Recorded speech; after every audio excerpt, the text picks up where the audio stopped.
and bring up our last speaker, because she's got some fascinating stories to tell as well.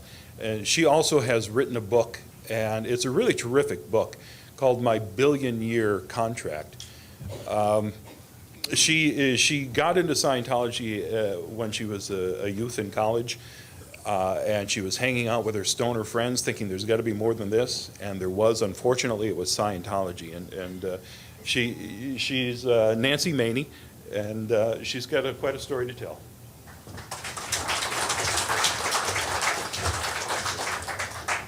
Hello, guys.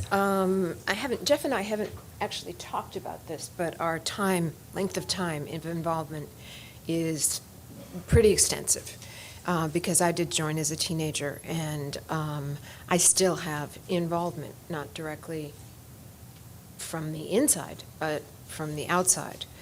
I wrote my book basically as a part of it was as a healing kind of a thing. My experiences throughout Scientology are very varied, and they touch upon almost everybody here, and some areas that are not there. I've experienced the RPF. I have worked for their intelligence bureau. Now, I'm talking about deep cover intelligence for both the Snow White program that was implemented years ago by the Guardian's Office. The Office of Special Affairs took over the Guardian's Office and said, we don't do these kind of things anymore. We are totally legal and do what we are supposed to do. And I was also a deep cover an undercover spy for OSA. And I can categorically state that that's not true. There is not much difference between what I was asked to do in the Guardian's Office and what I was asked to do in OSA. Intelligence is meant to, Mike Rinder said it very, very well. You have an attacker, you have a person who's in your sights, and you want to find the most valuable thing about that person so that then you can threaten it. And by threatening it, you will get that person to back down. So that is the policy, the modus operandi. That was how they worked in the GO, and that was how they continue to work now. Now they have the extra buffer of attorneys hire more private investigators. It's much more expensive now than it was with the GO. And you have the attorney-client privilege. So the church doesn't know whatever their attorney did. They don't know, or even if they did, they wouldn't share it. I also worked with Hubbard. I was Hubbard's assistant when he was in hiding.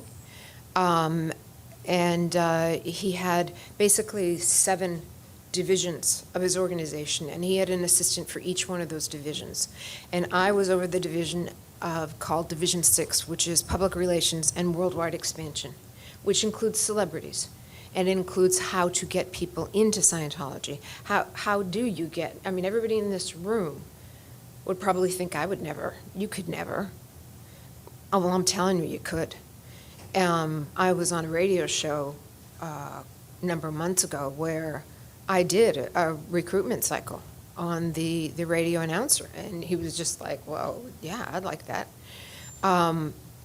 The training to be able to get somebody into Scientology, whether they're celebrities or not, is basically the same. The difference with the celebrities is they are handled with kid gloves. They are handled a bit, they don't plow in, because if a regular person blows off and says, I don't like you, they don't care. But if it's a celebrity, they've got a lot of investment and they want that celebrity, and they don't want that celebrity bad-talking you. I left the church, the C organization. I stopped working at all for Scientology in 1986 or 1987. And during that time, I then became a public Scientologist because I did it backwards. I was not public. I was like many on the stage. I started at the top and then kind of went down.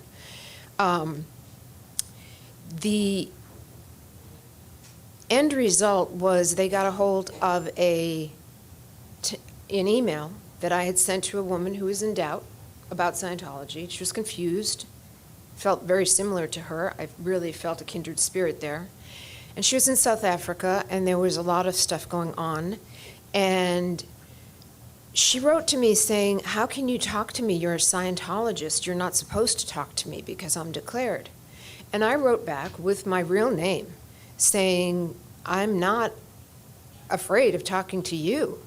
I'm afraid of the spies that Scientology is going to put near you." And in actual fact, I found out years later she never got that telex. In 5 months, I was called in to the HGB building where OSA intelligence is, and I was handed that email. The irony of being handed that email in the inner sanctum of Scientology was not lost on me, but seemed to be lost on the people on the other side of the table. They didn't quite get the concept. I also found out that the woman involved in South Africa never did receive it herself. They offered me help. They said, "Okay, we have somebody, we're ready to help you. We know you have all kinds of doubts and confusions about Scientology. You've invested a lot of your life, a lot of your time, and we're going to help you." And they brought me in for basically what was an interrogation. It was, my therapist called it very similar to what they did to the men that were captured in North Korea. And she said, "The one thing, Nancy, that you can say for yourself and your strength is that it took them so long to crack you." And they did. They cracked me. I had a psychotic break. And this psychotic break was so intense that I was brought in restraints in an ambulance to a hospital where I did not even recognize my husband. And this out of reality continued. It took me a long time to recover. I didn't have any particular help.